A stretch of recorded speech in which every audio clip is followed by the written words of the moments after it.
আসসালামু আলাইকুম রহমতুল্লাহি ওয়া বারাকাতুহু। সুপ্রিয় দর্শক, সবাইকে সাদর আমন্ত্রণ জানাচ্ছি আরটিভির ভ্রমণ বিষয়ক ইসলামিক আয়োজন আরবি কাফেলার আজকের পর্বে।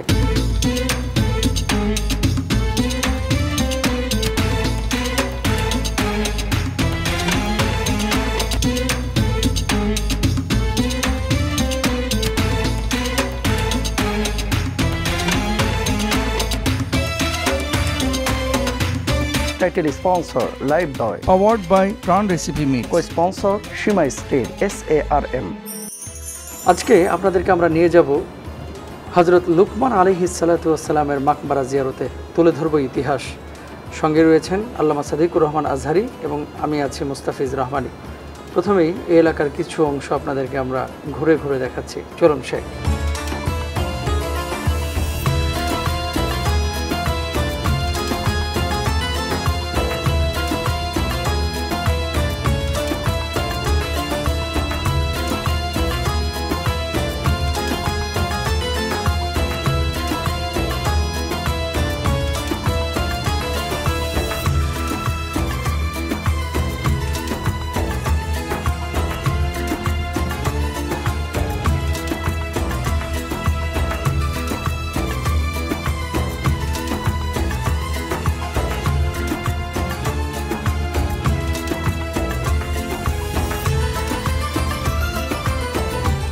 ইফতারের আর কয়েক মিনিট বাকি। জীবাণু ইফতারের আগে লাইফ বয় যাতে জীবাণুরা চলে যায় লাইফ বয় যাতে জীবাণুরা চলে যায় লাইফ বয় জীবাণুরা চলে যায় লাইফ বয়। আলহামদুলিল্লাহ, সুপ্রিয় দর্শক, আমরা লুকমান আলাইহিস সালাতু ওয়াস সালামের মাকবারার কাছাকাছি পৌঁছে গেছি। আমরা আলেকজান্দ্রিয়াতে এসেছি মিশর থেকে প্রায় 220 কিলোমিটার সফর করে। সম্মানিত শেখ সাদিকুর রহমান আল আজহারির কাছে আমরা জানতে চাচ্ছি, লুকমান আলাইহিস সালাতু ওয়াস সালাম কে ছিলেন? তিনি কি নবী নাকি সালেহ ব্যক্তি? তার পরিচয়টা যদি শুরুতেই বলতেন। জাযাকুমুল্লাহু খায়রান।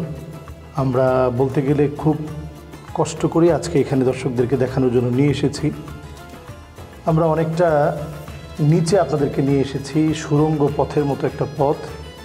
এখানেই শুয়ে আছেন লোকমান আলাইহিস সালাতু ওয়াস সালাম। কে ছিলেন লোকমান আলাইহিস সালাতু ওয়াস সালাম? আল্লাহ রাব্বুল আলামিন যাকে অত্যন্ত পছন্দ করতেন, যার বক্তব্যকে আল্লাহ রাব্বুল আলামিন কোরআনুল কারীমের মধ্যে কোট করলেন। লোকমান আলাইহিস সালাতু ওয়াস সালাম নবী ছিলেন কিনা এ নিয়ে দুইটা মত পাওয়া যায়। কারো কারো মতে তিনি ছিলেন নবী, কারণ আল্লাহ রাব্বুল আলামিন নবীদের ব্যাপারেই কোরআনুল কারীমে উল্লেখ করে তাদের নসিহাকে কোট করেছেন। জি।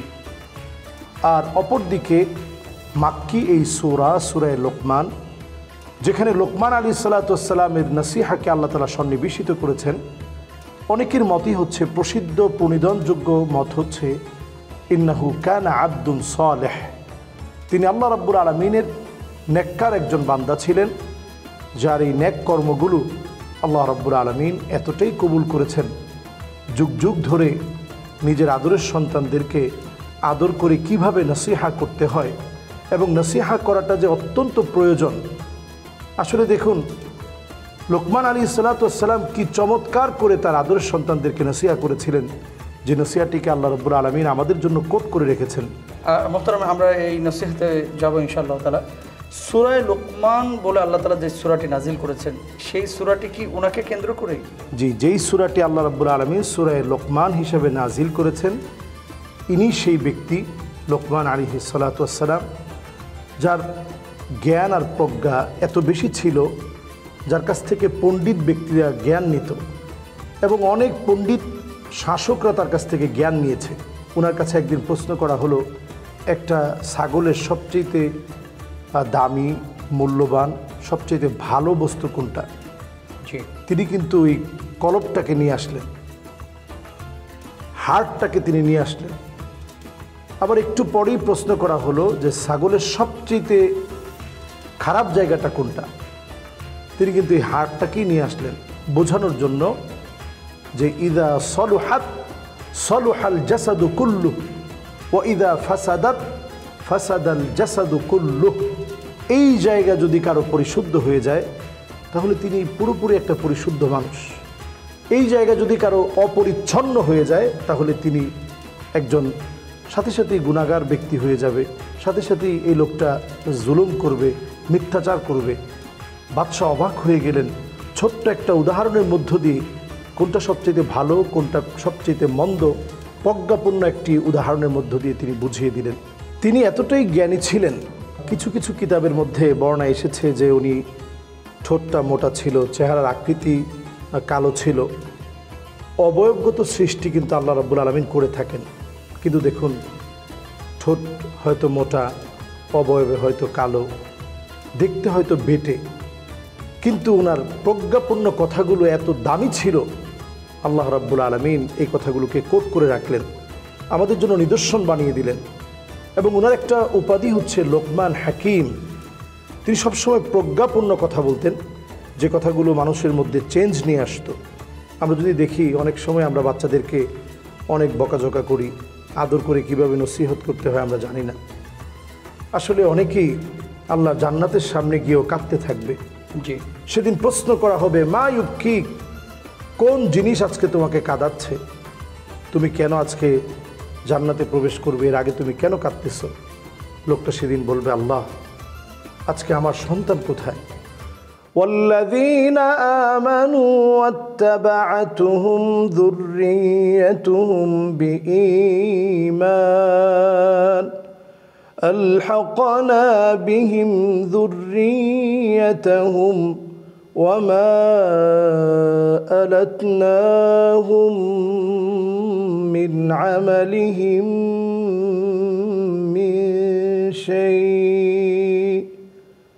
সেদিন মানুষ অসহায়ের মতো তাকিয়ে থাকবে সন্তানকে পাওয়ার জন্যে। সন্তানকে দেখানো হবে জাহান্নামের পোশাক সহ। মানুষ সেদিন হাউমাউ করে কাঁদবে, আল্লাহ এত কষ্ট করেছিলাম দুনিয়ার জীবনে, আজকে সন্তান কেন জাহান্নামের পথে চলে গিয়েছে?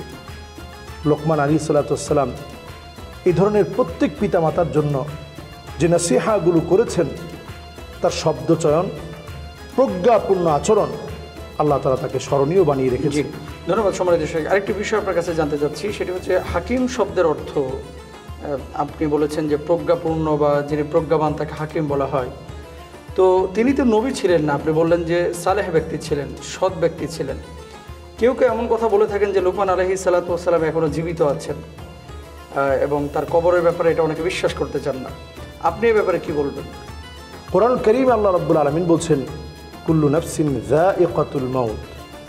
যখনই আপনার মৃত্যুর এই নির্ধারিত সময়টা চলে আসবে, আপনাকে মৃত্যুবরণ করা লাগবে। জি।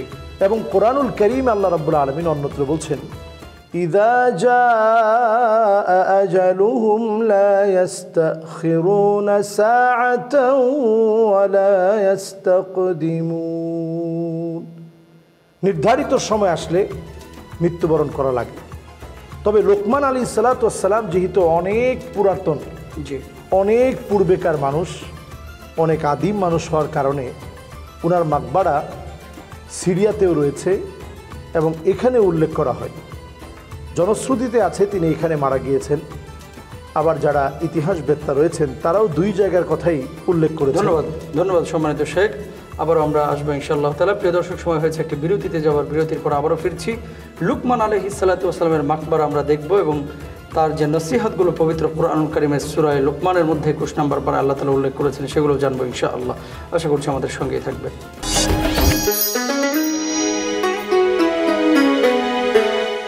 আগের হলুদ বদলে ব্যবহার করছি প্রাণ গুঁড়া হলুদ। অল্পতেই পারফেক্ট কালার, তাই আপনিও বদলে ফেলুন। একবার প্রাণ গুঁড়া মশলা ব্যবহার করেই দেখুন।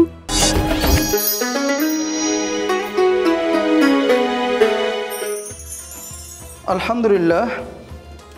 প্রিয় দর্শক, আমরা বিরতির পরে আপনাদেরকে এখন সেই জায়গাটা দেখাবো যে জায়গাটায় লুকমান আলাইহিস সালাতু ওয়াস সালাম শায়িত আছেন। এখানে ছোট্ট একটি মাকবারা আমরা দেখতে পাচ্ছি। সম্মানিত শাইখের কাছে আমরা চলে যাচ্ছি। যে সম্মানিত শাইখ, আমরা জানি যে মানুষের কবর সাধারণত বড় হয়, যেহেতু 3.5 হাত লম্বা বডি এবং সে অনুপাতে কবরস্থ করা হয়। লুকমান আলাইহিস সালাতু ওয়াস সালামের কবরটা এত ছোট কেন? দ্বিতীয় একটি প্রশ্ন, তিনি তার সন্তানদেরকে কি কি নসিহত করেছিলেন সে বিষয়ে যদি একটু বলতেন। জাযাকুমুল্লাহু খায়রান। আমরা প্রিয় দর্শকদেরকে দেখাতে চাচ্ছি আমরা অনেকটা সুড়ঙ্গ পথ পাড়ি দিয়েই জি এই জায়গাতে এসে পৌঁছেছি। লোকমান আলাইহিস সালাতু ওয়াস সালাম তিনি এই জায়গাতে শায়িত। কবরটা ছোট কেন? এই কবরগুলো হাজার হাজার বছর পুরানো। জি ঠিক কতটুকু নিচে ওনার কবর আছে এটা নিশ্চিত করে বলা অসম্ভব। এই জন্য উপর থেকে শুধু একটি চিহ্ন তারা রেখে দিয়েছে যে এই জায়গার কোনো একটি জায়গাতেই ওনাকে দাফন করা হয়েছে। এবং আমরা জানি যে আরব দেশের কবরগুলো সাধারণত তারা নিচ থেকে কবরগুলোকে নিচে রেখে উপরে তারা ছোট্ট একটা শুধু চিহ্ন রাখে যে এটা অমুকের কবর। আসলে কবরগুলো থাকে নিচে, এবং আমি নিজের চোখে দেখেছি নিচে তারা আমাদের মতো করে না, সাধারণ তারা নিচে অনেক গর্ত করে নিচে কবর দেয়, উপরে শুধু ছোট্ট একটা চিহ্ন রাখে যে এটা অমুকের কবর। ঠিক তেমনি লোকমান আলাইহিস সালাতু ওয়াস সালামের ক্ষেত্রেও তারা তাই করেছে, উপরে শুধু একটি আস্তরণ রেখেছে, নিচেই মূলত কবরটি রয়েছে। এই জন্য কবরটি সাইজের দিক থেকে দেখলে অনেকটা ছোট মনে হয়। জি ধন্যবাদ সম্মানিত শেখ। আমরা একটু দর্শকদেরকে এই জায়গাটি ঘুরে ঘুরে দেখাচ্ছি, এবং সেই সাথে আপনার কাছে এ পর্যায়ে আমি যে বিষয়টি জানতে চাচ্ছি যে আমাদের পাশে তো ওনার মাকবারাটি কি নসিহতগুলো তিনি করেছিলেন সন্তানদেরকে। জি, আমরা কোরআনুল কারীম সবাইকে পড়তে বলবো। এখন আমাদের প্রত্যেকের হাতেই অ্যান্ড্রয়েড সেটও রয়েছে। জি আমরা চাইলে কিন্তু এই নসিহাগুলো খুব সহজে দেখতে পারি, পড়তে পারি। আমি প্রত্যেককে বলবো যে এই নসিহাগুলো পড়ে পড়ে আপনারা সন্তানদেরকে করার চেষ্টা করেন। সূরা লোকমান, এই সূরা লোকমান এটি পবিত্র কোরআনুল কারীমের একটি মাক্কি সূরা।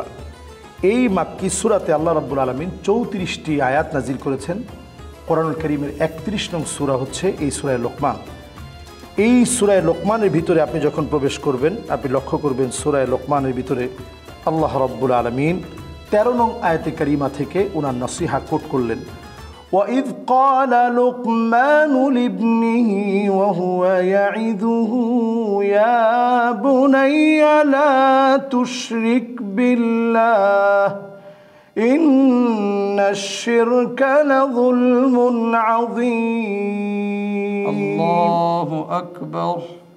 প্রথম আয়াতে কারিমাতে তিনি বলছেন, হে আমার প্রিয় বৎস, হে আমার প্রিয় তনয়, আমার কলিজার টুকরা, লা তুশরিক বিল্লাহ, তুমি তোমার রবের সাথে আল্লাহর সাথে কখনো শিরিক করো না।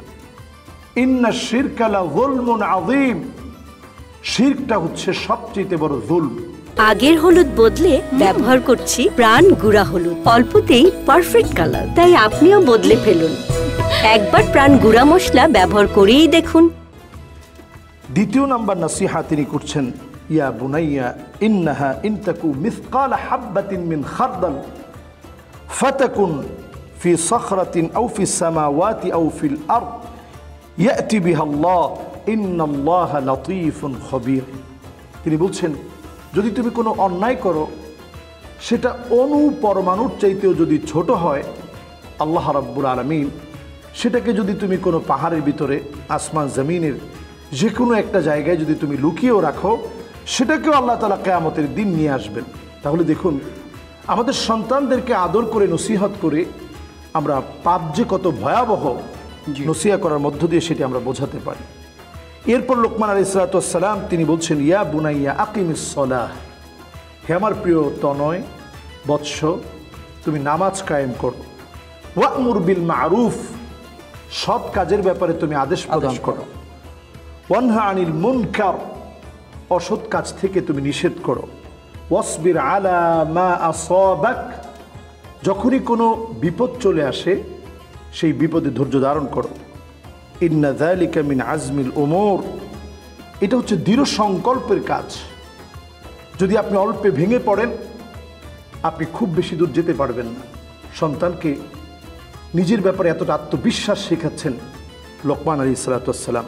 এরপরে তিনি বলছেন, ওয়ালা তুসাইর খাদ্দাকা লিন্নাস ওয়ালা তামশি ফিল আরদি মারহা, অহংকার করে জমিনের মধ্যে তুমি চলবে না, আর তুমি তোমার মুখটাকে মানুষের কাছ থেকে ফিরিয়ে নিবে না। এরপরে তিনি বলছেন, ওয়াকসিদ ফি মাশিকা ওয়াগদুদ মিন সাউতিক ইন্না আনকারাল আসওয়াতি লা সাউতুল হামির, খুব চিৎকার করে বড় আওয়াজে কষ্ট দিয়ে তুমি কথা বলবে না, কারণ সবচেয়ে ঘৃণিত আওয়াজ হচ্ছে গাধার আওয়াজ। এরপর লোকমান আলাইহিস সালাতু ওয়াস সালাম এই নসিহতগুলো করে সন্তানকে যখন এই নসিহতগুলো পেশ করলেন, এই নসিহতগুলোর মধ্য দিয়ে তিনি সন্তানকে এমন কিছু জিনিস বোঝালেন। প্রথমে আল্লাহর হক নিয়ে কথা বললেন, শিরক বর্জনের ব্যাপারে সন্তানকে বোঝালেন, অহংকার ছেড়ে দিতে বললেন, নামাজ কায়েমের কথা বললেন এবং সন্তানকে বোঝালেন যে তুমি খুব উচ্চ আওয়াজে কথা বলে মানুষকে কষ্ট দিও না। জি। আমাদের সমাজের ছেলেরা অনেক সময় দেখা যায় পিতামাতার সাথে পর্যন্ত উচ্চ আওয়াজে কথা বলে, ধমক দিয়ে কথা বলে। এগুলো ছোটবেলা থেকে আদর করে তাদেরকে আমরা না বোঝানোর কারণে, এই নসিহাগুলো না দেওয়ার কারণে এই সমস্যাগুলো হচ্ছে। ধন্যবাদ সম্মানিত শাইখ। প্রিয় দর্শক, লুকমান আলাইহিস সালাতু ওয়াস সালামের মাকবারার পাশে আমরা দাঁড়িয়ে আছি। যে নসিহতগুলো, কথাগুলো আজকে আমরা শুনলাম, সবাই কার্যক্ষেত্রে আমলে পরিণত করার চেষ্টা করবো ইনশাআল্লাহ। আমাদের সন্তানের প্রথম ইনস্টিটিউট হচ্ছে আমাদের পরিবারগুলি। সুতরাং আমাদের পরিবারগুলোকেও একটা প্রাতিষ্ঠানিক রূপ দিয়ে এই নসিহতগুলো আমাদের সন্তানদেরকে দেওয়ার চেষ্টা করবো ইনশাআল্লাহ। আপনারা দেখছিলেন আপনাদের প্রিয় অনুষ্ঠান আরবি কাফেলা। আগামীকাল ইনশাআল্লাহ নতুন পর্বে নতুন স্থাপনা আবার দেখা হবে। আল্লাহ হাফেজ। আসসালামু আলাইকুম ওয়া রাহমাতুল্লাহ।